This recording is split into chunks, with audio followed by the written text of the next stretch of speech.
ನಮಸ್ಕಾರ ಸ್ನೇಹಿತರೆ, ನಾನು ಸತೀಶ್. ನಮ್ಮ ಇವತ್ತಿನ ವಿಡಿಯೋದಲ್ಲಿ ಮತ್ತೊಂದು ಐಪಿಒ ಬಗ್ಗೆ ಇನ್ಫಾರ್ಮೇಶನ್ ಶೇರ್ ಮಾಡ್ತೀನಿ. ಈ ಒಂದು ಕಂಪನಿಯ ಹೆಸರು ಬಂದು ಚೆಮ್ಕಾನ್ ಸ್ಪೆಷಾಲಿಟಿ ಕೆಮಿಕಲ್ಸ್ ಅನ್ನೋ ಈ ಒಂದು ಕಂಪನಿಯನ್ನು ನಮ್ಮ ಐಪಿಒ ಮುಖಾಂತರ ಪಬ್ಲಿಕ್ ಬರ್ತಿದೆ ಸ್ನೇಹಿತರೆ, ಅಥವಾ ಸ್ಟಾಕ್ ಮಾರ್ಕೆಟ್ಗೆ ಎಂಟರ್ ಆಗ್ತಿದೆ. ಸೊ ಈ ಒಂದು ಸ್ಟಾಕ್ ನ ಅಥವಾ ಈ ಒಂದು ಕಂಪನಿ ಇನ್ಫಾರ್ಮೇಶನ್ಸ್ ಹಿಸ್ಟ್ರಿ ಏನು, ಪಬ್ಲಿಕ್ ನಾವು ಎಷ್ಟು ಒಂದು ಶೇರ್ಸ್ ಕೊಡ್ತಿದೆ, ಅದ್ರ ಜೊತೆಗೆ ಯಾವ ಪ್ರೈಸ್ಗೆ ಬಿಡ್ಡಿಂಗ್ ಮಾಡಬೇಕು, ಫೈನಾನ್ಷಿಯಲ್ ಅನಾಲಿಸಿಸ್ ಇದೀವಿ. ಇಷ್ಟು ಆದ್ಮೇಲೆ ನೀವು ಸಬ್ಸ್ಕ್ರೈಬ್ ಮಾಡ್ಬೇಕಾ ಮಾಡಬಾರ್ದು ಅಂತ ಇನ್ಫಾರ್ಮೇಶನ್ ಕನ್ಕ್ಲೂಷನ್ ನನ್ನ ಎಕ್ಸ್ಪೀರಿಯನ್ಸ್ ನಿಮ್ ಜೊತೆ ಶೇರ್ ಮಾಡ್ತಾ ಇದ್ದೀನಿ. ಓಕೆ, ಸೊ ಸಬ್ಸ್ಕ್ರೈಬ್ ಮಾಡಿ, ಫ್ರೆಂಡ್ ಜೊತೆ ಶೇರ್ ಮಾಡಿ, ಅದ್ರ ಜೊತೆಗೆ ಪಾಸಿಟಿವ್ ಕಮೆಂಟ್ಸ್ ಕೊಡಿ. ಫ್ರೆಂಡ್ ಜೊತೆ ಶೇರ್ ಮಾಡಿದ್ರ ನಂತರ ನೀವು ಕಲಿತರ ಅವರು ಕಲಿತರ ಆಗುತ್ತೆ ಅಂತ ಹೇಳ್ತಾ, ನೀವೇನಾದ್ರು ಸ್ಟಾಕ್ ಮಾರ್ಕೆಟ್ ಹೊಸದಾಗಿದ್ರೆ, ಇನ್ಫಾರ್ಮೇಶನ್ಸ್ ಗೊತ್ತಿಲ್ಲ, ಸ್ಟಾಕ್ ಮಾರ್ಕೆಟ್ ಅಂದ್ರೆ ಕಂಪ್ಲೀಟ್ ಆಗಿ ಝೀರೋ ನಾಲೆಜ್ ಇದೆ, ಕಲಿಬೇಕು, ಇಂಟ್ರೆಸ್ಟ್ ಇದೆ, ಲಾಂಗ್ ಟರ್ಮ್ ಹಣ ಮಾಡ್ಬೇಕಂತ ಏನಾದ್ರು ನಿಮ್ಗೆ ಮೈಂಡ್ ಸೆಟ್ ಆ ರೀತಿ ಏನಾದ್ರು ಒಂದು ಕಲಿಯುವಂತ ಒಂದು ಮೈಂಡ್ ಸೆಟ್ ಇತ್ತು ಅಂದ್ರೆ ಈ ಒಂದು ಕೋರ್ಸ್ ನಿಮ್ಗೋಸ್ಕರ ಸ್ನೇಹಿತರೆ. ಜಸ್ಟ್ ಫಾರ್ 2300 ಈ ಕೋರ್ಸ್ ಅಲ್ಲಿ ಮೋರ್ ದೆನ್ 100+ ಕಾನ್ಸೆಪ್ಟ್ ಎಕ್ಸ್ಪ್ಲೇನ್ ಮಾಡಿದೀನಿ. ಸೊ ಈ ಒಂದು ಕೋರ್ಸ್ ನ ಹೆಸರು ಬಂದು stock market concepts for intraday trading ಅಂತ. ಸೊ ಏನಾದ್ರು ಬೈ ಮಾಡ್ಬೇಕಂದ್ರೆ cashstand.com ಅನ್ನೋ ವೆಬ್ಸೈಟ್ ಹೋಗಿ ಕೋರ್ಸಸ್ ನ ಒಂದು ಸೆಕ್ಷನ್ ಕ್ಲಿಕ್ ಮಾಡಿದ್ರೆ ಈ ಒಂದು ಕೋರ್ಸ್ ನ ಇನ್ಫಾರ್ಮೇಶನ್ ನಿಮ್ಗೆ ಸಿಗುತ್ತೆ. ಓಕೆ, ಸರಿ ಸ್ನೇಹಿತರೆ, ಈ ಒಂದು ಕಂಪನಿ ಇನ್ಫಾರ್ಮೇಶನ್ ಶೇರ್ ಮಾಡೋಕ್ಕಿಂತ ಮುಂಚೆ ನೆನ್ಪಿಟ್ಕೊಂಡ್ಬಿಡಿ, ಸೆಬಿ ರಿಜಿಸ್ಟರ್ಡ್ ಪರ್ಸನ್ ಅಲ್ಲ. ಯಾವುದೇ ರೀತಿಯ ಡಿಸಿಷನ್ ತಗೊಂಡು ಇನ್ಫಾರ್ಮೇಶನ್ ನಾನು ನನ್ನ ಚಾನಲ್ ಶೇರ್ ಮಾಡ್ತೀನಿ. ಆ ವಿಡಿಯೋಸ್ ಅನ್ನು ನೋಡ್ಕೊಂಡು ನೀವೇನಾದ್ರೂ ಫೈನಾನ್ಷಿಯಲ್ ಡಿಸಿಷನ್ ತಗೊಂಡು ಪ್ರಾಫಿಟ್ ಲಾಸ್ ಏನೇ ಆದ್ರೂ ಅದಕ್ಕೆ ನೀವು ಜವಾಬ್ದಾರ ಆಗ್ತೀರಾ. ನಾನಾಗ್ಲಿ, ನನ್ನ ಕ್ಯಾಶ್ ಮೆಂಬರ್ಸ್ ಆಗ್ಲಿ ರೆಸ್ಪಾನ್ಸಿಬಲ್ ಅಲ್ಲ ಅಂತ ಹೇಳ್ತಾ, ಈ ಒಂದು ಡಿಸ್ಕ್ಲೇಮರ್ ನಂತರ ನಾವು ಈ ಒಂದು ಕಂಪನಿ ಎಲ್ಲಿ ಶುರು ಆಗಿದೆ, ಹೇಗ್ ಶುರು ಆಗಿದೆ ಅಂತ ನೋಡಿದ್ರೆ, ಈ ಕಂಪನಿ ಶುರು ಆಗಿದೆ ಬಂದು ಸ್ನೇಹಿತರೆ 1988 ಅಲ್ಲಿ ಈ ಒಂದು ಕಂಪನಿ ಶುರು ಆಯ್ತು. ಸೊ ಈ ಕಂಪನಿಯ ಕೋರ್ ಆಕ್ಟಿವಿಟಿ ಏನಂತ ಹೇಳಿದ್ರೆ, ಸೊ ಈ ಕೆಮಿಕಲ್ಸ್ ನ ಮ್ಯಾನುಫ್ಯಾಕ್ಚರ್ ಮಾಡುವಂತ ಈ ಕಂಪನಿ, ಈ ನಮ್ಮ ಚೆಮ್ಕಾನ್ಸ್ ಅನ್ನೋ ಒಂದು ಕಂಪನಿ ನಾವು ನೋಡ್ಬೋದು. ಓಕೆ, ಸೊ ಈ ಕಂಪನಿಯ ಒಂದು ಬೇಸಿಕ್ ಇಂಪಾರ್ಟೆಂಟ್ ಕೆಮಿಕಲ್ಸ್ ಏನ್ ಮ್ಯಾನುಫ್ಯಾಕ್ಚರ್ ಮಾಡ್ತಾರೆ ಅಂತ ಹೇಳಿದ್ರೆ, HMDS ಮತ್ತೆ CMIC ಅನ್ನೋ ಒಂದು ಎರಡು ಕೆಮಿಕಲ್ಸ್ ನ ಮ್ಯಾನುಫ್ಯಾಕ್ಚರ್ ಮಾಡ್ತಾರೆ. ಆ ಎರಡು ಕೆಮಿಕಲ್ ಬಗ್ಗೆ ಒಂದು ಜಸ್ಟ್ ಬ್ರೀಫ್ ಇಂಟ್ರೊಡಕ್ಷನ್ ಕೊಡ್ತೀನಿ ಮುಂದಿನ ಒಂದು ಸ್ಲೈಡ್ ಅಲ್ಲಿ. ಓಕೆ, ಅದರ ಜೊತೆಗೆ ಈ ಕಂಪನಿ ಬಂದು ಈ ಕಂಪನಿಯ ಒಂದು ಕ್ಲೈಂಟ್ಸ್ ಬೇಸ್ ಯಾರು ಅಂದ್ರೆ ಸ್ನೇಹಿತರೆ, Hetero labs limited, Laurus lab limited, Aurobindo pharma, ಅದ್ರ ಜೊತೆಗೆ ಲ್ಯಾಂಟೆಕ್ ಫಾರ್ಮಾಸ್ಯೂಟಿಕಲ್ಸ್, ಅದ್ರ ಜೊತೆಗೆ ಮ್ಯಾಕ್ಲಿಯೋಟ್ಸ್ ಫಾರ್ಮಾ ಅನ್ನೋದು ಕೆಲವೊಂದು ಬಿಗ್ ಕಸ್ಟಮರ್ಸ್ ಇವರ ಒಂದು ಬಾಸ್ಕೆಟ್ ಅಲ್ಲಿ ಇದ್ದಾರೆ ಅಂತಾನೆ ಹೇಳ್ಬೋದು. ಅದ್ರ ಜೊತೆಗೆ ಈ ಕಂಪನಿ ಇಂಡಿಯಾದಲ್ಲಿ ಅಷ್ಟೇ ಅಲ್ಲ, ಸುಮಾರು ಎಕ್ಸ್ಪೋರ್ಟ್ ಫಾರಿನ್ ಕಂಟ್ರಿಗಳಿಗೂ ಸಹ ಎಕ್ಸ್ಪೋರ್ಟ್ ಮಾಡ್ತಾರೆ. USA ಆಗಿರ್ಬೋದು, China, Japan, UAE, Serbia, Russia, Malaysia ಜೊತೆಗೆ ಅಜರ್ಬೈಜಾನ್ ಅನ್ನೋ ಒಂದು ಕೆಲವೊಂದು ಕಂಟ್ರೀಸ್ಗೆ ಸಹ ಈ ಒಂದು ಕಂಪನಿ ಅವರ ಒಂದು ಕೆಮಿಕಲ್ಸ್ ನ ಎಕ್ಸ್ಪೋರ್ಟ್ ಮಾಡ್ತಾರೆ. ಅದ್ರ ಜೊತೆಗೆ ಈ ಕಂಪನಿ ಒಂದು ಮೇಜರ್ ಪ್ಲಾಂಟ್ ಇರೋದು ಬಂದು ಗುಜರಾತ್ ಅಲ್ಲಿ ಇದೆ. ಅದ್ರ ಜೊತೆಗೆ 5 ಆಪರೇಷನಲ್ ಪ್ಲಾಂಟ್ಸ್ ಇದೆ. ಅದ್ರ ಜೊತೆಗೆ 3 ವೇರ್ ಹೌಸಸ್ ಇದೆ. ಅದ್ರ ಜೊತೆಗೆ 2 ಲೀಸ್ಡ್ ವೇರ್ ಹೌಸಸ್ ಸಹ ಈ ಕಂಪನಿ ಅವರ ಬಾಸ್ಕೆಟ್ ಪೋರ್ಟ್ಫೋಲಿಯೋ ಇಟ್ಕೊಂಡಿದ್ದಾರೆ ಅಂತ ನೋಡ್ಬೋದು ಸ್ನೇಹಿತರೆ. ಇದರ ಜೊತೆಗೆ ಈ ಕಂಪನಿಯ ಒಂದು ಪ್ಯೂರ್ ಕಾಂಪಿಟೇಟರ್ಸ್, ಅದರ ಜೊತೆಗೆ ಫೈನಾನ್ಷಿಯಲ್ಸ್ ನೋಡೋಕ್ಕಿಂತ ಮುಂಚೆ ಈ ಕಂಪನಿಯ ಒಂದು ಪ್ರಾಡಕ್ಟ್ ಬಗ್ಗೆ ಎಕ್ಸ್ಪ್ಲೇನ್ ಮಾಡ್ಬಿಡ್ತೀನಿ ಸ್ನೇಹಿತರೆ. ಈ ಕಂಪನಿಯಲ್ಲಿ 2 ಇಂಪಾರ್ಟೆಂಟ್ ಪ್ರಾಡಕ್ಟ್ ನ ಇವರು ಮ್ಯಾನುಫ್ಯಾಕ್ಚರ್ ಮಾಡ್ತಾರೆ. ಅದು ಕೆಮಿಕಲ್ ರಿಲೇಟೆಡ್ ಪ್ರಾಡಕ್ಟ್. ಅದ್ರಲ್ಲಿ ಒಂದು ಬಂದು HMDS ಅನ್ನೋ ಒಂದು ಪ್ರಾಡಕ್ಟ್ ಇದೆ. ಅದ್ರ ಜೊತೆಗೆ CMIC ಅನ್ನೋ ಒಂದು ಪ್ರಾಡಕ್ಟ್ ನ ಅವರು ಮ್ಯಾನುಫ್ಯಾಕ್ಚರ್ ಮಾಡ್ತಾರೆ. ಸೊ ಈ ಒಂದು ಓವರ್ ಆಲ್ ಕಂಪನಿ ಒಂದು ಪೋರ್ಟ್ಫೋಲಿಯೋ ಏನೇನಿದೆ ಅಂತ ಹೇಳಿದ್ರೆ ಸ್ನೇಹಿತರೆ, so oil field chemicals example calcium bromide, sodium bromide, ಅದ್ರ ಜೊತೆಗೆ ಜಿಂಕ್ ಬ್ರೋಮೈಡ್, ಫಾರ್ಮಾ ಇಂಟರ್ಮೀಡಿಯೇಟ್ಸ್, ಅದ್ರ ಜೊತೆಗೆ ಸಿಲೆನ್ಸ್, ಅದ್ರ ಜೊತೆಗೆ ಕೆಮಿಕಲ್ ಕಾಂಟ್ರಾಕ್ಟ್ ಮ್ಯಾನುಫ್ಯಾಕ್ಚರಿಂಗ್ ವರ್ಕ್ ನ ಇವರು ಅಥವಾ ಇವರ ಪೋರ್ಟ್ಫೋಲಿಯೋ ಇಟ್ಕೊಂಡಿದ್ದಾರೆ ಅಂತ ಹೇಳ್ಬೋದು. ಓಕೆ, ಸೊ ಇವರ ಪ್ರಾಸ್ಪೆಕ್ಟಸ್ ಬೇಸಿಸ್ ಮೇಲೆ ಇವರ ಒಂದು ಇವ್ರು ಏನ್ ಮ್ಯಾನುಫ್ಯಾಕ್ಚರ್ ಮಾಡ್ತಾರಲ್ಲ, ಈ ಒಂದು ಮ್ಯಾನುಫ್ಯಾಕ್ಚರ್ ಒಂದು ಇನ್ಫಾರ್ಮೇಶನ್ಸ್ ನೋಡಿದ್ರೆ ಸ್ನೇಹಿತರೆ, HMDS ಅಂತ ಆಲ್ರೆಡಿ ಹೇಳಿದ್ರ. ಸೊ ಈ HMDS ಅನ್ನೋ ಒಂದು ಕೆಮಿಕಲ್ಸ್ ಏನಿದೆ, ಈ ಒಂದು HMDS ನ ಒಂದು ಬೇಸಿಕ್ ಇವರ ಒಂದು ಕೋರ್ ಮ್ಯಾನುಫ್ಯಾಕ್ಚರಿಂಗ್ ಏನಿದೆ, ಈ ಒಂದು ಕೆಮಿಕಲ್ಸ್ ನ ಯೂಸ್ ಮಾಡುವಂತ ಒಂದು ಅಪ್ಲಿಕೇಶನ್ಸ್ ಎಲ್ಲೆಲ್ಲಿ ಯೂಸ್ ಮಾಡ್ತಾರೆ ಅಂತಂದ್ರೆ, ಫಾರ್ಮಾಸ್ಯೂಟಿಕಲ್ ಇಂಡಸ್ಟ್ರಿಯಲ್ಲಿ ಯೂಸ್ ಮಾಡ್ತಾರೆ. ಅದ್ರ ಜೊತೆಗೆ ಸೆಮಿ ಕಂಡಕ್ಟರ್ ಇಂಡಸ್ಟ್ರಿಯಲ್ಲಿ ಯೂಸ್ ಮಾಡ್ತಾರೆ. ಅದ್ರ ಜೊತೆಗೆ ಆರ್ಗ್ಯಾನಿಕ್ ಸಿಂಥಸಿಸ್, ಅದ್ರ ಜೊತೆಗೆ ಬೇರೆ ರೀತಿಯ ಒಂದು ಏರಿಯಾದಲ್ಲಿ ಈ ಒಂದು ಕೆಮಿಕಲ್ಸ್ ನ ಯೂಸ್ ಮಾಡ್ತಾರೆ ಸ್ನೇಹಿತರೆ.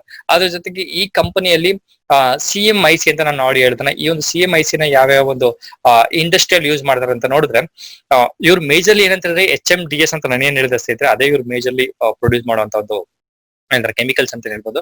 ಅದ್ರ ಜೊತೆಗೆ ಒಂದು ಸಣ್ಣ ಇನ್ಫಾರ್ಮೇಶನ್ ಇರಲಿ ಅಂತ CMIC ಬಗ್ಗೆ ಸಹ ನಿಮ್ಗೆ ಶೇರ್ ಮಾಡ್ತಾ ಇದ್ದೀನಿ.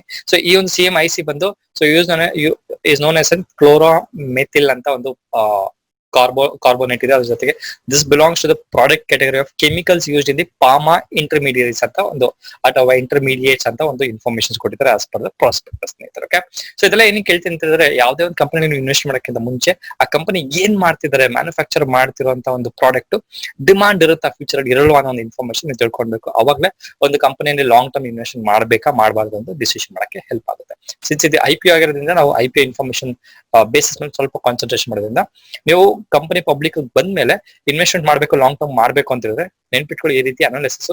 This is purely A fundamental analysis ಸ್ನೇಹಿತರೆ. ಓಕೆ, ಈ ಒಂದು ಇನ್ಫಾರ್ಮೇಶನ್ ಹೇಳಿದ ನಂತರ ಈ ಕಂಪನಿ ಆಸ್ ಆಫ್ ನಾವು ಏನಕ್ಕೆ ಪಬ್ಲಿಕ್ ಬರ್ತಿದ್ದಾರೆ ಅಂತ ನೋಡಿದ್ರೆ ಸ್ನೇಹಿತರೆ, ಮೊದಲನೇದಾಗಿ ಬಂದು ಕ್ಯಾಪೆಕ್ಸ್ ಅಂದ್ರೆ ಕ್ಯಾಪಿಟಲ್ ಎಕ್ಸ್ಪೆಂಡಿಚರ್ ಅಂತ ಫೈನಾನ್ಷಿಯಲ್ ಕಾನ್ಸೆಪ್ಟ್ ಅಲ್ಲಿ ಹೇಳ್ತಾರೆ. ಸೊ ಈ ಒಂದು ಕ್ಯಾಪಿಟಲ್ ಎಕ್ಸ್ಪೆಂಡಿಚರ್ ಅಂದ್ರೆ ಹ್ಯೂಜ್ ಇನ್ವೆಸ್ಟ್ಮೆಂಟ್ಸ್ ಮಾಡಿ ಅವರ ಒಂದು ಮ್ಯಾನುಫ್ಯಾಕ್ಚರಿಂಗ್ ಯೂನಿಟ್ಸ್ ನ ಎಕ್ಸ್ಪ್ಯಾಂಡ್ ಮಾಡ್ಬೇಕಂತ ಒಂದು ಮೇನ್ ಇಂಟೆನ್ಷನ್ ಆಗಿ ಬಂದಿದ್ದಾರೆ, which is very very good sign. Because ಈ ಕ್ಯಾಪೆಕ್ಸ್ ದೊಡ್ಡ ಅಮೌಂಟ್ ಇನ್ವೆಸ್ಟ್ಮೆಂಟ್ ಮಾಡಿ ಮ್ಯಾನುಫ್ಯಾಕ್ಚರಿಂಗ್ ಯೂನಿಟ್ಸ್ ನ ಕೆಪಾಸಿಟಿ ಇನ್ಕ್ರೀಸ್ ಮಾಡೋದ್ರಿಂದ ಅವರ ಪ್ರೊಡಕ್ಷನ್ ಸಹ ಇನ್ಕ್ರೀಸ್ ಆಗುತ್ತೆ. ಅದ್ರ ಜೊತೆಗೆ ಅವರ ರೆವಿನ್ಯೂ ಸಹ ಇನ್ಕ್ರೀಸ್ ಆಗುವಂತ ಚಾನ್ಸಸ್ ಹೆಚ್ಚಿಗೆ ಇದೆ, ಬೇಸ್ಡ್ ಆನ್ ದಿ ಪಾಸ್ಟ್ ಬೇರೆ ಬೇರೆ ಕಂಪನಿ ಅನಾಲಿಸಿಸ್ ಮಾಡಿದ್ಮೇಲೆ ನಾನು ಹೇಳ್ತಾ ಇದ್ದೀನಿ. This is which is very very good sign. Okay, ಅದ್ರ ಜೊತೆಗೆ ಕೆಲವೊಂದು ವರ್ಕಿಂಗ್ ಕ್ಯಾಪಿಟಲ್ ರಿಕ್ವೈರ್ಮೆಂಟ್ ಇದೆ. ಅದ್ರ ಜೊತೆಗೆ ಸ್ವಲ್ಪ ಕೆಲವೊಂದು ಅಮೌಂಟ್ ನಾವು ಜನರಲ್ ಕಾರ್ಪೊರೇಟ್ ಪರ್ಪಸ್ಗೋಸ್ಕರ ಯೂಸ್ ಮಾಡ್ಕೊಂಡಿದ್ದಾರೆ ಅವರ ಆಸ್ ಪರ್ ದ ಪ್ರಾಸ್ಪೆಕ್ಟಸ್ ಅಂತ ಹೇಳ್ಬೋದು ಸ್ನೇಹಿತರೆ. ಇವರ ಒಂದು ಕಾಂಪಿಟೇಟರ್ ಬೇಸ್ ನೋಡಿದ್ರೆ ಸ್ನೇಹಿತರೆ ತುಂಬಾ ಕಾಂಪಿಟೇಟಿವ್ ಇರುವಂತ ಒಂದು ಬಿಸ್ನೆಸ್ ಅಂತ ಹೇಳ್ಬೋದು ಸ್ನೇಹಿತರೆ. ಸೊ ಅದರಲ್ಲಿ ಈ ಒಂದು ಕಾಂಪಿಟೇಟರ್ ನ ಒಂದು ಇನ್ಫಾರ್ಮೇಶನ್ ನೋಡಿದ್ರೆ ಇವರ ಕಾಂಪಿಟೇಟರ್ ಬಂದು ಪೇಜ್ ನಂಬರ್ 90 ಓಕೆ, ಅದನ್ನ ನೋಟ್ ಮಾಡಿ ಇಟ್ಕೊಂಡಿದ್ದೀನಿ. ಬಿಕಾಸ್ ಈ ಒಂದು 347 ಪೇಜಸ್ ಪ್ರಾಸ್ಪೆಕ್ಟ್ ಅನಾಲಿಸಿಸ್ ಮಾಡಿ ಯಾವ್ದು ಇಂಪಾರ್ಟೆಂಟ್ ನಿಮ್ಗೆ ಬೇಕಾಗಿರುತ್ತೆ ಆ ಇನ್ಫಾರ್ಮೇಶನ್ ಅಷ್ಟೇ ನಾನು ಶೇರ್ ಮಾಡಕ್ ಟ್ರೈ ಮಾಡ್ತೀನಿ. ಅದಕ್ಕೋಸ್ಕರ ಸ್ವಲ್ಪ ಪೇಜ್ ನಂಬರ್ ನಾನು ಪೇಪರ್ ಅಲ್ಲಿ ಇಲ್ಲ, ಮೊಬೈಲ್ ನೋಟ್ ಮಾಡಿ ಇಟ್ಕೊಂಡಿದ್ದೀನಿ. ಆಸ್ ಆಫ್ ನಾವು ನೋಡ್ಬೋದು ಪೇಪರ್ ಅಲ್ಲಿ ಲಿಸ್ಟ್ ಮಾಡಿ ಇಟ್ಕೊಂಡಿದ್ದೀನಿ, ಅದನ್ನ ನಿಮ್ ಜೊತೆ ಶೇರ್ ಮಾಡ್ತಾ ಇದ್ದೀನಿ. ಓಕೆ, ಸೊ ಈ ಒಂದು ಕಂಪನಿಯ ಒಂದು ಇಂಡಸ್ಟ್ರಿ ಅಥವಾ ಒಂದು ಡೈರೆಕ್ಟ್ ಕಾಂಪಿಟೇಟರ್ಸ್ ನೋಡಿದ್ರೆ ಸ್ನೇಹಿತರೆ ಸುಮಾರು ಜನ ನಮ್ಮ ಒಂದು ಕೆಮಿಕಲ್ ಇಂಡಸ್ಟ್ರಿಯಲ್ಲಿ ಆಸ್ ಆಫ್ ನೋ ಪಬ್ಲಿಕ್ ಕಂಪನಿಗಳಿದೆ. ಅದ್ರ ಜೊತೆ ನೋಡಿದ್ರೆ ಆರ್ತಿ ಇಂಡಸ್ಟ್ರೀಸ್ ಲಿಮಿಟೆಡ್ ಇದೆ, ವಿನ್ನತಿ ಆರ್ಗಾನಿಕ್ಸ್ ಲಿಮಿಟೆಡ್ ಇದೆ, ಮತ್ತೆ ಸುಂದರಂ ಕೆಮಿಕಲ್ಸ್ ಇಂಡಸ್ಟ್ರೀಸ್ ಇದೆ, Atul limited, Paushak limited, fine organic industries, Neogen chemicals. ಸುಮಾರು ಒಂದು ಟಫ್ ಕಾಂಪಿಟೇಷನ್ ಇರುವಂತ ಇಂಡಸ್ಟ್ರಿ ಈ ನಮ್ಮ ಕೆಮಿಕಲ್ ಇಂಡಸ್ಟ್ರಿ ಅಂತ ಹೇಳ್ಬೋದು. ಅದ್ರ ಬೇಸಿಸ್ ಮೇಲೆ ಅವರ ಒಂದು ರೆವಿನ್ಯೂಸ್ ನೋಡಿದ್ರೆ ಸ್ನೇಹಿತರೆ, ರೆವಿನ್ಯೂ ಸ್ಟ್ರೀಮ್ ನೋಡ್ಬೋದು. ರೆವಿನ್ಯೂ ಫ್ರಮ್ ಆಪರೇಷನ್ಸ್ ಅಂತ ನೋಡಿದ್ರೆ ಮಿಲಿಯನ್ಸ್ ಅಲ್ಲಿ ಕೊಟ್ಟಿದ್ದಾರೆ ಆಸ್ ಆಫ್ 2020 ಮಾರ್ಚ್ 31 ನೋಡಿದ್ರೆ ಸ್ನೇಹಿತರೆ. ಸೊ ಬಿಗ್ಗೆಸ್ಟ್ ಪ್ಲೇಯರ್ ಬಂದು ನಮ್ಮ ಈ ಆರ್ತಿ ಇಂಡಸ್ಟ್ರೀಸ್, ಅದ್ರ ಜೊತೆಗೆ ಅತುಲ್ ಇಂಡಸ್ಟ್ರೀಸ್ ಅಂತ ನೋಡಿದ್ರೆ 39,000 ಮಿಲಿಯನ್ ಹೇಳಿದ್ದಾರೆ. ಅದ್ರ ಜೊತೆಗೆ ಸುದರ್ಶನ್ ಇದೆ, ವಿನಂತಿ ಇದೆ, ಅದ್ರ ಜೊತೆಗೆ ಫೈನ್ ಆರ್ಗಾನಿಕ್ಸ್ ಇದೆ. ಇವು ಎಷ್ಟು ಆದ್ಮೇಲೆ ಬರೋದೇ ನಮ್ಮ ಈ ಚೆಮ್ಕಾನ್ ಸ್ಪೆಷಾಲಿಟಿ ಕೆಮಿಕಲ್ಸ್ ಅಂತ ಹೇಳೋದು. ಆಸ್ ಆಫ್ ನಾವು ಈ ಬೇಸಿಸ್ ನೋಡಿದ್ರೆ they are not A market leader ಅಂತ ಹೇಳ್ಬೋದು. Because they are into very ಏನಂತಾರೆ ಕ್ರಿಟಿಕಲ್ ಒಂದು ಕಾಂಪಿಟೇಷನ್ ಅಥವಾ ಸಿವಿಯರ್ ಕಾಂಪಿಟೇಷನ್ ಇರುವಂತ ಇಂಡಸ್ಟ್ರಿ ಇರೋದ್ರಿಂದ. ಸೊ ಸಿವಿಯರ್ ಕಾಂಪಿಟೇಷನ್ ಹೆವಿ ಇದೆ. ಸೊ ನೋಡಿದ್ರೆ ನಾಟ್ ಇನ್ ಟಾಪ್ 5 ಅಂತ ಹೇಳ್ಬೋದು ಸ್ನೇಹಿತರೆ. ನೋಡ್ಬೋದು ಇಲ್ಲಿ 1, 2 ಆಯ್ತು, ಸೊ 3 ಆಯ್ತು, 4 ಆಯ್ತು, 5 ಆಯ್ತು. ಸೊ ಟಾಪ್ 6, 7 ಅಲ್ಲಿ ಬರ್ತಾರೆ. So which is fine as of now. Let's see, ಬೇರೆ ಬೇರೆ ಇನ್ಫಾರ್ಮೇಶನ್ ನೋಡ್ಕೊಂಡು ಅದ್ರ ಬೆಸ್ಟ್ ಮೇಲೆ ಡಿಸಿಷನ್ ಮಾಡಿದ್ರೆ ನಮಗೂ ಸಹ ಕೆಲವೊಂದು ಇನ್ಫಾರ್ಮೇಶನ್ ಸಿಗುತ್ತೆ ಈ ಕಂಪನಿ ಇನ್ವೆಸ್ಟ್ ಮಾಡ್ಬೇಕಾ ಮಾಡಬಾರ್ದು ಅಂತ. ಸೊ ಆಲ್ರೆಡಿ ಹೇಳಿದಂಗೆ ಒಂದು ಸಿವಿಯರ್ ಅಥವಾ ಟಫ್ ಕಾಂಪಿಟೇಷನ್, ಅದ್ರ ಜೊತೆಗೆ ಕಂಪ್ಲೀಟ್ ಗೌರ್ಮೆಂಟ್ ಕಂಟ್ರೋಲ್ ಇರುವಂತ ಒಂದು ಇಂಡಸ್ಟ್ರಿ ಕೆಮಿಕಲ್ಸ್ ಇಂಡಸ್ಟ್ರಿ ಅಂತ ಹೇಳ್ಬೋದು. ಬಿಕಾಸ್ ಸುಮಾರು ಇಂಡಸ್ಟ್ರಿ ಒಂದು ಕೆಮಿಕಲ್ಸ್ ಏನ್ ಮ್ಯಾನುಫ್ಯಾಕ್ಚರ್ ಮತ್ತೆ ಫಾರ್ಮಸ್ಯೂಟಿಕಲ್ ಎಸ್ಪೆಷಲಿ ಯೂಸ್ ಮಾಡೋದ್ರಿಂದ ಒಂದು ಬೇರೆ ಬೇರೆ ಕಂಟ್ರಿ ಒಂದು ರೂಲ್ಸ್ ರೆಗ್ಯುಲೇಷನ್ಸ್ ಫಾಲೋ ಮಾಡುವಂತ ಒಂದು ಹೆಚ್ಚಿನ ಒಂದು ಎಂತರ ರೆಸ್ಪಾನ್ಸಿಬಿಲಿಟಿ ಈ ರೀತಿಯ ಒಂದು ಕಂಪನಿ ಮೇಲೆ ಡಿಪೆಂಡ್ ಆಗಿರೋದ್ರಿಂದ ಸ್ವಲ್ಪ ಟಫ್ ಕಂಪನೀಸ್ ಅಂತಾನೆ ಅಥವಾ ಟಫ್ ಇಂಡಸ್ಟ್ರಿ ಅಂತಾನೆ ಹೇಳ್ಬೋದು ಸ್ನೇಹಿತರೆ. ಓಕೆ, ಇದ್ರ ಬೇಸಿಸ್ ಮೇಲೆ ರೆವಿನ್ಯೂ ಅಥವಾ ಒಂದು ಈ ಕಂಪನಿಯ ಒಂದು ರೆವಿನ್ಯೂ ಸ್ಟ್ರೀಮ್ ನೋಡಿದ್ರೆ ಸ್ನೇಹಿತರೆ, ಓಕೆ, ಕಂಟ್ರೀಸ್ ಹೇಳಕ್ಕಿಂತ ಮುಂಚೆ ಸೊ ಈ ಕಂಪನಿ ಒಂದು ಫೈನಾನ್ಷಿಯಲ್ ಸ್ಟೇಟ್ಮೆಂಟ್ಸ್ ತೋರಿಸ್ಬಿಡ್ತೀನಿ. ಸೊ ನೋಡಿ, ಫೈನಾನ್ಷಿಯಲ್ ಇಂಡಿಕೇಟರ್ಸ್ ನೋಡಿದ್ರೆ ಸ್ನೇಹಿತರೆ, ಸೊ ಈ ಕಂಪನಿ ಒಂದು ರೆವಿನ್ಯೂ ನೋಡಿದ್ರೆ 2620 ಮಿಲಿಯನ್ಸ್ ಅಲ್ಲಿ ಬರ್ತಿದೆ. ಅದ್ರ ಜೊತೆಗೆ overall profit after tax ಈ ಒಂದು ಸೆಗ್ಮೆಂಟ್ ನೋಡಿದ್ರೆ ಸ್ನೇಹಿತರೆ, so which is increasing from year on year except this 2019 ಅಂತ ನೋಡಬಹುದು, which is a good sign. ನೋಡಿದ್ರೆ ಪ್ರಾಫಿಟ್ ಆಫ್ಟರ್ ಟ್ಯಾಕ್ಸ್ ಸಹ ನೋಡಬಹುದು 488 ಮಿಲಿಯನ್ ಇದೆ. ಅದ್ರ ಜೊತೆಗೆ ರಿಟರ್ನ್ ಆನ್ ಈಕ್ವಿಟಿ ನೋಡಿದ್ರೆ 34% ಇದೆ compare to previous year, which is drastically reduced ಅಂತ ಹೇಳ್ಬೋದು. ಆಲ್ಮೋಸ್ಟ್ 10 to 12% ರಿಡಕ್ಷನ್ ಆಗಿದೆ ಅಂತ ಹೇಳ್ಬೋದು. ಸೊ ಇದ್ರ ಬೇಸಿಸ್ ಮೇಲೆ ಪ್ಯೂರ್ ಫೈನಾನ್ಷಿಯಲ್ಸ್ ಇನ್ಫಾರ್ಮೇಶನ್ಸ್ ಹೋಗ್ಬಿಟ್ರೆ, ಸೊ ಈ ಪ್ಯೂರ್ ಫೈನಾನ್ಷಿಯಲ್ ಇನ್ಫಾರ್ಮೇಶನ್ಸ್ ಅಲ್ಲಿ ಕೆಲವೊಂದು ನಾನೇನು ಅನಾಲಿಸಿಸ್ ಮಾಡಿದ್ರೆ ಆ ಇನ್ಫಾರ್ಮೇಶನ್ ಶೇರ್ ಮಾಡ್ತೇನೆ. ಸೊ ಫೈನಾನ್ಷಿಯಲ್ಸ್ ನೋಡಿದ್ರೆ ಸ್ನೇಹಿತರೆ, ಸೊ ಫೈನಾನ್ಷಿಯಲ್ ಸ್ಟೇಟ್ಮೆಂಟ್ ಆಲ್ರೆಡಿ ಹೇಳ್ತಾನೆ ಎಷ್ಟು ಅಮೌಂಟ್ ರೆವಿನ್ಯೂ ಅರ್ನ್ ಮಾಡ್ತಿದ್ದಾರೆ ಅಂತ. ಸೊ ಆಸ್ ಆನ್ 2020 ಮಾರ್ಚ್ ನೋಡಿದ್ರೆ compare to 2019 which is completely reduce. Almost ನೋಡಬಹುದು ಅದತ್ರ 400-500 ಕೋಟಿ ಮಿಲಿಯನ್ಸ್ ಅಲ್ಲಿ ರೆಡ್ಯೂಸ್ ಆಗಿದೆ ಅಂತಾನೆ ಹೇಳ್ಬೋದು. ಅದ್ರ ಜೊತೆಗೆ ಎಕ್ಸ್ಪೆನ್ಸಸ್ ವಿಚ್ ಇಸ್ ಫೈನ್. ನೋಡಿ, ರೆವಿನ್ಯೂ ಸಹ ಆಲ್ಮೋಸ್ಟ್ ಡಿಕ್ರೀಸ್ ಆಗಿದೆ, ಡಿಕ್ರೀಸ್ ಇನ್ ಟ್ರೆಂಡ್ ಅಂತಾನೆ ಹೇಳ್ಬೋದು ಸ್ನೇಹಿತರೆ. ಬಿಕಾಸ್ ಆಫ್ ವೇರಿಯಸ್ ರೀಸನ್ ಅಥವಾ ಕಾಂಪಿಟೇಷನ್ ಪರ್ಪಸ್ಗೋಸ್ಕರ ರಿಡಕ್ಷನ್ ಆಗಿರ್ಬೋದು, ಇಲ್ಲ ಅಂತ ಹೇಳಲ್ಲ. ಬಟ್ ನನ್ಗೆ ಒಂದು ಇಷ್ಟ ಆಗದೆ ಅಂತ ಒಂದು ಇನ್ಫಾರ್ಮೇಶನ್ಸ್ ಈ ಒಂದು ಫೈನಾನ್ಷಿಯಲ್ ಸ್ಟೇಟ್ಮೆಂಟ್ಸ್ ಅಂತ ಹೇಳಿರುತ್ತೆ ಕ್ಯಾಶ್ ಫ್ಲೋ ಸ್ಟೇಟ್ಮೆಂಟ್ಸ್. ಸೊ ಈ ಕ್ಯಾಶ್ ಫ್ಲೋ ಸ್ಟೇಟ್ಮೆಂಟ್ಸ್ ಅಂದ್ರೆ ತುಂಬಾ ಸಿಂಪಲ್ ಆಗಿ ಹೇಳ್ಬಿಡ್ತೀನಿ. ಒಂದು ಕಂಪನಿಗೆ ಕ್ಯಾಶ್ ಫ್ಲೋ ಅಥವಾ ಇನ್ಕಮ್ ಬರುತ್ತಲ್ಲ, ಆ ಒಂದು ಇನ್ಕಮ್ ನ 3 ಡಿಫ್ರೆಂಟ್ ವೇ ಆಗಿ ಡಿವೈಡ್ ಮಾಡ್ತಾರೆ ನಮ್ಮ ಫೈನಾನ್ಷಿಯಲ್ ರಿಪೋರ್ಟಿಂಗ್ ಅಲ್ಲಿ. ಬಿಕಾಸ್ ನಾನು ಆಡಿಟರ್ ಆಗಿರೋದ್ರಿಂದ ಆ ಒಂದು ಇನ್ಫಾರ್ಮೇಶನ್ 3 ಡಿಫ್ರೆಂಟ್ ಲೆವೆಲ್ ಅಲ್ಲಿ ಡಿವೈಡ್ ಮಾಡ್ತಾರೆ. So cost and management account ಓದಿರೋದ್ರಿಂದ ಆ ಆಡಿಟಿಂಗ್ ಫೀಲ್ಡ್ ನನಗೊಂದು ಎಕ್ಸ್ಪೀರಿಯನ್ಸ್ ಇದೆ. ಏನಂತ, ಕ್ಯಾಶ್ ಯಾವುದೇ ಒಂದು ಬಿಸ್ನೆಸ್ಗೆ ರೆವಿನ್ಯೂ ಬರ್ಬೇಕಾದ್ರೆ ಅದನ್ನ ನಾವು 3 ಡಿಫ್ರೆಂಟ್ ಲೆವೆಲ್ ಅಲ್ಲಿ ಡಿವೈಡ್ ಮಾಡ್ತೀವಿ. ಒಂದು ಬಂದು ಅದರ ಕೋರ್ ಆಕ್ಟಿವಿಟಿ ಏನಿದೆ, ಅದರಿಂದ ಎಷ್ಟು ಇನ್ಕಮ್ ಬರ್ತಿದೆ, ಅದ್ರ ಜೊತೆಗೆ ಇನ್ವೆಸ್ಟಿಂಗ್ ಮಾಡೋದ್ರಿಂದ ಎಷ್ಟು ಅಮೌಂಟ್ ಬರ್ತಿದೆ, ಅದರ ಜೊತೆಗೆ ಫೈನಾನ್ಸಿಂಗ್ ಆಕ್ಟಿವಿಟೀಸ್. ಸೊ ಈ 3 ಡಿಫ್ರೆಂಟ್ ಆಕ್ಟಿವಿಟೀಸ್ ಎಷ್ಟೆಷ್ಟು ಅಮೌಂಟ್ ಬರ್ತಿದೆ ಅಂತ ಡಿವಿಷನ್ ಮಾಡ್ತಾರೆ. ಸೊ ಫಸ್ಟ್ ಡಿವಿಷನ್ ಏನಂತ ಹೇಳಿದ್ರೆ ಆಪರೇಷನ್ ಅಥವಾ ಕಂಪನಿಯ ಒಂದು ಕೋರ್ ಆಕ್ಟಿವಿಟಿ ಏನಿದೆ, ಈ ಕಂಪನಿಯ ಕೋರ್ ಆಕ್ಟಿವಿಟಿ ಏನು ಕೆಮಿಕಲ್ಸ್. ಸೊ ಕೆಮಿಕಲ್ಸ್ ಇಂದ ಎಷ್ಟು ರೆವಿನ್ಯೂ ಬರ್ತಿದೆ ಅಂತ ನೋಡೋದು ಸ್ನೇಹಿತರೆ. ಸೊ 734 ಮಿಲಿಯನ್ ಅಂತ ನೋಡಬಹುದು. ಸೊ 734 ಮಿಲಿಯನ್ ಬರ್ತಿದೆ, ವಿಚ್ ಇಸ್ ಆಪರೇಟಿಂಗ್ ರೆವಿನ್ಯೂ ಅಂತ ನೋಡಬಹುದು. ಓಕೆ, ಒಂದ್ ನಿಮಿಷ, ಬಿಫೋರ್ ಟ್ಯಾಕ್ಸ್ ಇದೆ. So just looking for cash generated from operation ನೋಡಬಹುದು. ಕ್ಯಾಶ್ ಜನರೇಟೆಡ್ ಫ್ರಮ್ ಆಪರೇಷನ್ಸ್ ಅಂದ್ರೆ ಕೋರ್ ಆಕ್ಟಿವಿಟಿಯಿಂದ 277 ಮಿಲಿಯನ್ ಬರ್ತಿದೆ. ಅದ್ರ ಜೊತೆಗೆ ನಾನು cash from the investing activity ನೋಡಿದ್ರೆ 166 ಮಿಲಿಯನ್ ರೆಡ್ಯೂಸ್ ಆಗಿದೆ, ಅಥವಾ ಅವ್ರಿಗೆ ಒಂದು ಇನ್ವೆಸ್ಟಿಂಗ್ ಇಂದ ಅಮೌಂಟ್ ಬರ್ತಿಲ್ಲ ಅಂತಾನೆ ಹೇಳ್ಬೋದು. ಅದ್ರ ಜೊತೆಗೆ cash net cash flow from financing activity ನೋಡಿದ್ರೆ 65 ಮಿಲಿಯನ್ ಇದೆ, which is reduced year on year ಅಂತ ನೋಡಬಹುದು. ಬಟ್ ಒಂದು ಪಾರ್ಷಲಿ ಒಂದು ಸ್ಯಾಟಿಸ್ಫ್ಯಾಕ್ಷನ್ ಅಂತ ಹೇಳಿದ್ರೆ ಈ ಒಂದು ಕೋರ್ ಆಕ್ಟಿವಿಟಿನ ಚೆನ್ನಾಗಿ ಇನ್ಕಮ್ ಬರ್ತಿದೆ. ಬಟ್ ಇದನ್ನ ಪ್ರೀವಿಯಸ್ ಇಯರ್ ಗೆ ಕಂಪೇರ್ ಮಾಡಿದ್ರೆ ನೋಡಿದ್ರೆ ಸ್ನೇಹಿತರೆ, ಪ್ರೀವಿಯಸ್ ಇಯರ್ 339 ಮಿಲಿಯನ್ ನೋಡಿ, 2019 ಅಲ್ಲಿ 339 ಮಿಲಿಯನ್ ಇದ್ದಂತ ಅಮೌಂಟ್ ಬಂದು 277 ಮಿಲಿಯನ್ ರೆಡ್ಯೂಸ್ ಆಗಿದೆ, which is a very bad set. Because ಅವರ ಒಂದು ಕೋರ್ ಆಕ್ಟಿವಿಟಿಯಿಂದ ಕಡಿಮೆ ಅಮೌಂಟ್ ಬಂತು ಅಂತ ಹೇಳಿದ್ರೆ ಈ ರೀತಿ ಕಂಪನಿಗೆ ಸಿವಿಯರ್ ಆಗಿ ಎಫೆಕ್ಟ್ ಆಗುವಂತ ಚಾನ್ಸಸ್ ಇರುತ್ತೆ. ನೋಡೋದು ಇನ್ವೆಸ್ಟಿಂಗ್ ಆಕ್ಟಿವಿಟಿ, ಇನ್ವೆಸ್ಟಿಂಗ್ ಅಂದ್ರೆ ನೋಡಿ ಇಲ್ಲೇ ಕೊಟ್ಟಿದ್ದಾರೆ ಯಾವ ಒಂದು ಆಕ್ಟಿವಿಟಿ ಅಮೌಂಟ್ ಬರ್ತಿದೆ ಅಂತ. ಫಸ್ಟ್ ಮೊದಲನೇದಾಗಿ purchase of plant and machinery ಇಂದ ಎಷ್ಟು ಅಮೌಂಟ್ ಬರ್ತಿದೆ, ಅದ್ರ ಜೊತೆಗೆ ಫಿಕ್ಸ್ ಡೆಪಾಸಿಟ್ ಅನ್ನ ಮಾಡಿ 3 ಮಂತ್ಸ್ ಇಂದ 12 ಮಂತ್ಸ್ ಇಂದ ಅಮೌಂಟ್ ಏನೋ ಬರ್ತಿದೆ, ಆ ಅಮೌಂಟ್ ಎಷ್ಟು ರಿವಾರ್ಡ್ ಅಥವಾ ರಿಟರ್ನ್ ಎಷ್ಟು ಬರ್ತಿದೆ, ಅದ್ರ ಜೊತೆಗೆ ಬ್ಯಾಂಕ್ಸ್ ಅಲ್ಲಿ ಡೆಪಾಸಿಟ್ ಮಾಡಿ ಇಂಟ್ರೆಸ್ಟ್ ಎಷ್ಟು ಬರ್ತಿದೆ ನೋಡಿದ್ರೆ, ಸೊ ವಿಚ್ ಇಸ್ ರೆಡ್ಯೂಸ್ಡ್ ಅಂತಾನೆ ಹೇಳ್ಬೋದು ಸ್ನೇಹಿತರೆ. ಸೊ ಆಸ್ ಆಫ್ ನೌ ನೋಡ್ಬೋದು. ಸೊ ನೋಡ್ಬೇಕು. So we just need to see in the future ಅಲ್ಲಿ ಈ ಕಂಪನಿ ಯಾವ ರೀತಿ ಒಂದು ಪರ್ಫಾರ್ಮೆನ್ಸ್ ವರ್ಕ್ ಆಗುತ್ತೆ, ಅಥವಾ ಯಾವ ರೀತಿ ಒಂದು ಏನಂತಾರೆ ರೆವಿನ್ಯೂ ಸ್ಟ್ರೀಮಿಂಗ್ ಯಾವ ರೀತಿ ಇನ್ಕ್ರೀಸ್ ಮಾಡ್ತಾರೆ ಅಂತ ನೋಡ್ಕೊಬೇಕು. ಅದ್ರ ಜೊತೆಗೆ ಈ ಕಂಪನಿಯ ಒಂದು ಪ್ರಾಡಕ್ಟ್ ರೆವಿನ್ಯೂ ನೋಡಿದ್ರೆ ಸ್ನೇಹಿತರೆ, ಓಕೆ, ಸೊ ಪ್ರಾಡಕ್ಟ್ ರೆವಿನ್ಯೂ ನೋಡಿದ್ರೆ ನೋಡಿ ಹೇಳಿದ್ರೆ HMDS ಮತ್ತೆ CMIC ಅಂತ, ಆ ಬೇಸಿಸ್ ನೋಡಿದ್ರೆ ಈ ಕಂಪನಿ ಒಂದು ರೆವಿನ್ಯೂ 2019 to 20 ಕಂಪ್ಯಾರಿಸನ್ ಮಾಡಿದ್ರೆ ನೋಡಿ 60 ಇಂದ 57 ಮಿಲಿಯನ್ಗೆ 57% ಗೆ ರಿಡಕ್ಷನ್ ಆಗಿದೆ. ಅದ್ರ ಜೊತೆಗೆ ಇವರ ಒಂದು ಕೋರ್ ರೆವಿನ್ಯೂ ನೋಡಬಹುದು, HMDS ಅದ್ರ ಜೊತೆಗೆ CMIC ಪ್ರಾಡಕ್ಟ್ ಇಂದಾನೆ ಒಂದು ಹೈಯೆಸ್ಟ್ ಒಂದು ರೆವಿನ್ಯೂ ಬರ್ತಿದೆ ಅಂತ ಹೇಳ್ಬೋದು. ಅದು ಬಿಟ್ಟು ಒಂದು ಆಯಿಲ್ ವೆಲ್ ಕಂಪ್ಲೀಷನ್ ಕೆಮಿಕಲ್ಸ್ ಅಂತಂದ್ರೆ ಅದು 33% ಇದೆ ಅಂತ ಹೇಳೋದು. ಸೊ ಓವರ್ ಆಲ್ ಇವರ ಒಂದು chemicals purely depending on the other industries ಅಂತ ಹೇಳ್ಬೋದು, ಫಾರ್ಮಸ್ಯೂಟಿಕಲ್ಸ್ ಅಂತ ನಾವೇನ್ ಹೇಳಿದ್ರೆ ಆ ರೀತಿ ಇಂಡಸ್ಟ್ರಿ ಬೇಸಿಸ್ ಮೇಲೆ ಡಿಪೆಂಡ್ ಆಗಿರೋದ್ರಿಂದ ಆ ಇಂಡಸ್ಟ್ರಿಗೆ ರೆವಿನ್ಯೂ ಜನರೇಷನ್ ಜಾಸ್ತಿ ಆಯ್ತಂದ್ರೆ ಈ ಕಂಪನಿಗೆ ಸಹ ಹೆಚ್ಚಿನ ರೆವಿನ್ಯೂ ಬರುವಂತ ಒಂದು ಚಾನ್ಸಸ್ ಇದೆ ಅಂತ ಹೇಳೋದು, purely depending on the pharmaceutical industry ಅಂತ ಹೇಳ್ಬೋದು ಸ್ನೇಹಿತರೆ. ಓಕೆ, ಇದ್ರ ಜೊತೆಗೆ ಈ ಕಂಪನಿಯ ಒಂದು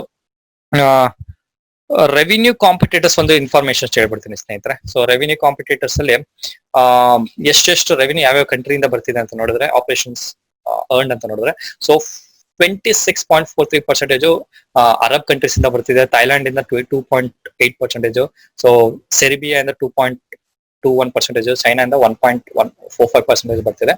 ಸೊ ವಿಚ್ ಇಸ್ ಅಗೇನ್ ನೀವು ನೋಡಿದ್ರೆ ಆಲ್ಮೋಸ್ಟ್ ಒಂದು ಈ ಕಂಪನಿಯ ರೆವಿನ್ಯೂ ಬಂದು ಆಲ್ಮೋಸ್ಟ್ ಒಂದು 60 to 70% depending on other countries ಅಂತ ಹೇಳ್ಬೋದು ಸ್ನೇಹಿತರೆ. ನೀವು ನೋಡಬಹುದು ಯಾವ ರೀತಿ ಒಂದು ಪ್ಯೂರ್ಲಿ ಡಿಪೆಂಡೆನ್ಸಿ ಇದೆ ಅಂತ ನೋಡಬಹುದು. ಸೊ ದಟ್ ಬಿಕಾಸ್ ಬೇರೆ ಕಂಟ್ರಿ ಮೇಲೆ ಏನೋ ಡಿಪೆಂಡೆನ್ಸ್ ಆಯ್ತು ಅಂತ ಹೇಳಿದ್ರೆ ಸ್ನೇಹಿತರೆ, ಪ್ರಾಬ್ಲಮ್ ಇಸ್ ನಾವು ಆ ಕಂಟ್ರಿ ಹೆಂಗ್ ವರ್ಕ್ ಆಗುತ್ತೆ ಅದ್ರ ಬೇಸ್ ಮೇಲೆ ನಮ್ಮ ಒಂದು ಪೋರ್ಟ್ಫೋಲಿಯೋನ ಚೇಂಜಸ್ ಮಾಡ್ತಾ ಹೋಗ್ಬೇಕಾಗುತ್ತೆ. ಅದಕ್ಕೋಸ್ಕರ ಸ್ವಲ್ಪ ಡಿಪೆಂಡೆನ್ಸಿ ಇರುವಂತ ಒಂದು ಇಷ್ಟು ಕಂಪನಿಯ ಒಂದು ಹಿಸ್ಟ್ರಿ, ಅದ್ರ ಜೊತೆಗೆ ಯಾವ ರೀತಿ ಆಪರೇಷನ್ ಮಾಡ್ತಾರೆ, ಅದ್ರ ಜೊತೆಗೆ ಯಾವ ಕಂಪನಿಯ ಒಂದು ರೆವಿನ್ಯೂ ರಿಸೋರ್ಸಸ್ ಅಥವಾ ಸೋರ್ಸಸ್ ಬರುತ್ತೆ ಅಂತ ಇನ್ಫಾರ್ಮೇಶನ್ ನೋಡಿದ್ರೆ, ನೆಕ್ಸ್ಟ್ ಬಂದು ಈ ಒಂದು IPO ಒಂದು ಇನ್ಫಾರ್ಮೇಶನ್ಸ್ ನೋಡ್ತಾ ಇದೀನಿ. ಈ ಒಂದು IPO ಓಪನ್ ಆಗೋದು ಸ್ನೇಹಿತರೆ 21st ಸೆಪ್ಟೆಂಬರ್ 2020 ಅಥವಾ ಸೋಮವಾರ ಓಪನ್ ಆಗ್ತಿದೆ. ಅದ್ರ ಜೊತೆಗೆ 23rd ಎಂಡ್ ಆಗುತ್ತೆ. ಈ ಕಂಪನಿ ಒಂದು ಇಶ್ಯೂ ಸೈಜ್ ಬಂದು 318 crores ಇದೆ, out of which 165 crores fresh ಆಗಿ ಇಶ್ಯೂ ಮಾಡ್ತಿದ್ರೆ, 154 crores ಬಂದು ಆಫರ್ ಫಾರ್ ಸೇಲ್ ಅಥವಾ ಪ್ರಮೋಟರ್ಸ್ ಆಲ್ರೆಡಿ ಯಾರು ಹೋಲ್ಡ್ ಮಾಡಿದ್ದಾರೆ. So this is nothing but kind of family business ಅಂತ ಹೇಳ್ಬೋದು ಸ್ನೇಹಿತರೆ. ಅವರ ಒಂದು ಪ್ರಮೋಟರ್ ಹೋಲ್ಡಿಂಗ್ ಇದೆ ಅರೌಂಡ್ 154 crores ಅಮೌಂಟ್ ನ ಆಫರ್ ಫಾರ್ ಸೇಲ್ ಮುಖಾಂತರ ಕೊಡ್ತಿದ್ದಾರೆ. ಸೊ ಫೇಸ್ ವ್ಯಾಲ್ಯೂ 10 rupees ಇದೆ. ಈ ಕಂಪನಿ ಒಂದು ಬಿಡಿಂಗ್ ಪ್ರೈಸ್ ಬಂದು 338 ಇಂದ 340 ಇದೆ, which is very good compare to the other IPOs. ನಾವು ಕ್ಯಾಮ್ಸ್ ಅಂತ ಏನ್ ನೋಡಿದ್ರೆ ಅದರ ಒಂದು ಕಂಪ್ಯಾರಿಸನ್ ನೋಡಿದ್ರೆ 338 to 340 is okay. As of now ಈ ವಿಡಿಯೋ ಮಾಡ್ತಾ ಇದ್ದೀನಿ, ಆ ಟೈಮ್ ಅಲ್ಲಿ ನೋಡಿದ್ರೆ ಸ್ನೇಹಿತರೆ ಈ ಒಂದು ಕಂಪನಿ ಆಲ್ಮೋಸ್ಟ್ ಒಂದು 30 to 40% ಅಲ್ಲಿ IPO ಅಲ್ಲಿ ಪ್ರೀಮಿಯಂ ಅಲ್ಲಿ ಲಿಸ್ಟ್ ಆಗುವಂತ ಒಂದು ಚಾನ್ಸಸ್ ಹೆಚ್ಚಿಗೆ ಇದೆ. ಬಿಕಾಸ್ ಡಿಮಾಂಡ್ ಸಹ ಹೆಚ್ಚಿಗೆ ಇದೆ, ಸುಮಾರು ಜನ ವರ್ಕ್ ಫ್ರಮ್ ಹೋಮ್ ಮಾಡೋದ್ರಿಂದ, ಸೊ ಸ್ಟಾಕ್ ಮಾರ್ಕೆಟ್ ಅಡಿಕ್ಷನ್ ಆಗಿರೋದ್ರಿಂದ ಈ IPO ಸುಮಾರು ಜನ ಬಿಡ್ಡಿಂಗ್ ಮಾಡೋದ್ರಿಂದ ಸ್ವಲ್ಪ ಒಂದು ಡಿಮಾಂಡ್ ಜಾಸ್ತಿ ಆಗುವಂತ ಒಂದು ಚಾನ್ಸಸ್ ಇದೆ. ಸೊ ಪ್ರಾಬಬ್ಲಿ ನನ್ನ ಪ್ರಕಾರ ಸೆಕೆಂಡ್ ಡೇನೆ ಆಲ್ಮೋಸ್ಟ್ ಒಂದು 5 to 10 times ಆಗುವಂತ ಒಂದು ಚಾನ್ಸಸ್ ಹೆಚ್ಚಿಗೆ ಇದೆ ಅಂತ ಹೇಳ್ಬೋದು ಬಿಡ್ಡಿಂಗ್. ಸೊ ಅದ್ರ ಬೇಸ್ ಮೇಲೆ 338 to 340 340ಗೆ ನೀವು ಬಿಡ್ ಮಾಡುವಂತ ಒಂದು ಚಾನ್ಸಸ್ ಇದೆ ಅಂತ ಹೇಳ್ಬೋದು. ಸೊ ಬಿಡ್ ಮಾಡಿ. ಸೊ NSE ಮತ್ತೆ BSE ಎರಡು ಎಕ್ಸ್ಚೇಂಜಸ್ ಅಲ್ಲಿ ಈ ಕಂಪನಿ ಲಿಸ್ಟ್ ಆಗುವಂತ ಚಾನ್ಸಸ್ ಇದೆ. ಸೊ ಇದೆಲ್ಲ ನೋಡುವ ಟೆಂಟೇಟಿವ್ ಡೇಟ್ ಇದೆ. 21st ಓಪನ್ ಆಗುತ್ತೆ, 23 ಎಂಡ್ ಆಗುತ್ತೆ, 28 allotment, 29 refund in case allotment ಆಗಿಲ್ಲ ಬಿಕಾಸ್ ಅನ್ಲಕ್ಕಿ ಆಬ್ವಿಯಸ್ಲಿ ರೀಫಂಡ್ ಬರಲೇಬೇಕಲ್ಲ. ಸೊ ಡಿಮ್ಯಾಟ್ ಅಕೌಂಟ್ಗೆ 30th ಬರುತ್ತೆ. So tentative date of listing in the NSE ಮತ್ತೆ BSE ನೋಡಿದ್ರೆ ಸ್ನೇಹಿತರೆ 1st of October ಅಂತ ಹೇಳ್ಬೋದು. ಸೊ ಇದ್ರ ಬೇಸ್ ನೀವು ಎಷ್ಟು ಬಿಡ್ ಮಾಡ್ಬೇಕಂದ್ರೆ ಮಿನಿಮಮ್ 1 ಲಾಟ್ ಬಿಡ್ ಮಾಡಬಹುದು. Minimum 44 shares, that is 14,960. ಅದ್ರ ಜೊತೆಗೆ ಮ್ಯಾಕ್ಸಿಮಮ್ ಬಿಡ್ಡಿಂಗ್ ಬಂದು 13 ಲಾಟ್ ಮಾಡಬಹುದು, which is 572 shares, which is of 1,94,480 rupees amount ನ ವರ್ತ್ ನೀವು ಬಿಡ್ಡಿಂಗ್ ನ ಮಾಡಬಹುದು ಆಸ್ ಎ ರೀಟೇಲರ್. ಇವಿಷ್ಟು ಆದ್ಮೇಲೆ ಸತೀಶ್ ಅವರೇ ಮಾಡ್ಬೇಕಾ ಮಾಡಬಾರ್ದಾ ಅಷ್ಟೇ ಹೇಳಿ ಅಂತ ನೀವು ಏನಾದ್ರು ಕನ್ಫ್ಯೂಷನ್ಸ್ ಇರ್ತದೆ? ಏನು ಕನ್ಫ್ಯೂಷನ್ಸ್ ಇಲ್ಲ. ಆಡಿಯೋ ಒಂದು ಕ್ಲೂ ಕೊಟ್ಟಿದ್ದೀನಿ ಏನಂತ, 338 to 340 ಅಮೌಂಟ್ ಏನಿದೆ, which is very good amount ಸ್ನೇಹಿತರೆ. ಇನ್ ಕೇಸ್ ಏನಾದ್ರು ನೀವು IPO ಗೆ ಬಿಡ್ಡಿಂಗ್ ಮಾಡಿ ನಿಮ್ಮ ಲಕ್ ಟ್ರೈ ಮಾಡಿ ಏನಂದ್ರೆ ಶಾರ್ಟ್ ಟರ್ಮ್ ಅಲ್ಲಿ ಪ್ರಾಫಿಟ್ ಮಾಡ್ಬೇಕಂದ್ರೆ ಈ ಕಂಪನಿ 100% ಬಿಡ್ಡಿಂಗ್ ಮಾಡಿ. ಅದ್ರ ಜೊತೆಗೆ ಲಾಂಗ್ ಟರ್ಮ್ ಏನಾದ್ರು ಇಟ್ಕೊಬೇಕಂದ್ರೆ ಈ ಕಂಪನಿಯ ಫಂಡಮೆಂಟಲ್ಸ್ ತಿಳ್ಕೊಂಡು, ಕೆಮಿಕಲ್ ಇಂಡಸ್ಟ್ರಿ ಹೆಂಗ್ ವರ್ಕ್ ಆಗುತ್ತೆ ಅಂತ ತಿಳ್ಕೊಂಡು ನಂತರ ನೀವು ಲಾಂಗ್ ಟರ್ಮ್ ಗೆ ಕ್ಯಾರಿ ಮಾಡಬಹುದು. ನನ್ನ ಒಂದು ಸೆಕೆಂಡ್ ಸಜೆಷನ್ ಏನಂದ್ರೆ ಸ್ನೇಹಿತರೆ, ಈ ಕಂಪನಿ IPO ಬಂದ್ಮೇಲೆ ಪ್ರಾಬಬಲಿ ಒಂದು ಫ್ಯೂಚರ್ ಪ್ರಾಬ್ಲಮ್ ಒಂದು 6 months to 1 year ಆದ್ಮೇಲೆ ಸ್ವಲ್ಪ ಕರೆಕ್ಷನ್ ಆಗುವಂತ ಒಂದು ಚಾನ್ಸಸ್ ಹೆಚ್ಚಿಗೆ ಇದೆ ಅಂತ ಹೇಳೋದು. ಬಿಕಾಸ್ ಸಿವಿಯರ್ ಕಾಂಪಿಟೇಷನ್ ಇರೋದ್ರಿಂದ ಬೇರೆ ರೀತಿಯ ಕಂಪನಿ ಅಥವಾ ಕಾಂಪಿಟೇಟರ್ಸ್ ಯಾವ ರೀತಿ ಪರ್ಫಾರ್ಮೆನ್ಸ್ ಚೆನ್ನಾಗಿ ನಾನು ಮಾಡಿದ್ರೆ ಈ ಕಂಪನಿಗೆ ಸಿವಿಯರ್ ಪ್ರಾಬ್ಲಮ್ ಆಗುತ್ತೆ, ಅವಾಗ ಸ್ಟಾಕ್ ಪ್ರೈಸ್ ಬೀಳುವಂತ ಚಾನ್ಸಸ್ ಇರುತ್ತೆ. ಆ ಟೈಮ್ ಬೇಕಾದ್ರೆ ಅಕ್ಯುಮುಲೇಷನ್ ಮಾಡ್ಕೊಳ್ಳಬಹುದು. ಇದಿಷ್ಟು ಇನ್ಫಾರ್ಮೇಶನ್ ನಮ್ಮ ಚೆಮ್ಕಾಮ್ ಸ್ಪೆಷಾಲಿಟಿ ಕೆಮಿಕಲ್ಸ್ ನ ಒಂದು IPO ನ ಇನ್ಫಾರ್ಮೇಶನ್. ಓಕೆ, ಇವಿಷ್ಟು ಇನ್ಫಾರ್ಮೇಶನ್ ನಿಮ್ಗೆ ಇಷ್ಟ ಆಯ್ತು, ಏನಾದ್ರು ಇನ್ವೆಸ್ಟ್ಮೆಂಟ್ ಮಾಡಬೇಕು ಮತ್ತೆ ರಿಸರ್ಚ್ ಮಾಡ್ಬೇಕಾದ್ರೆ ರಿಸರ್ಚ್ ಮಾಡಿ ಇನ್ವೆಸ್ಟ್ಮೆಂಟ್ ಮಾಡಬಹುದು.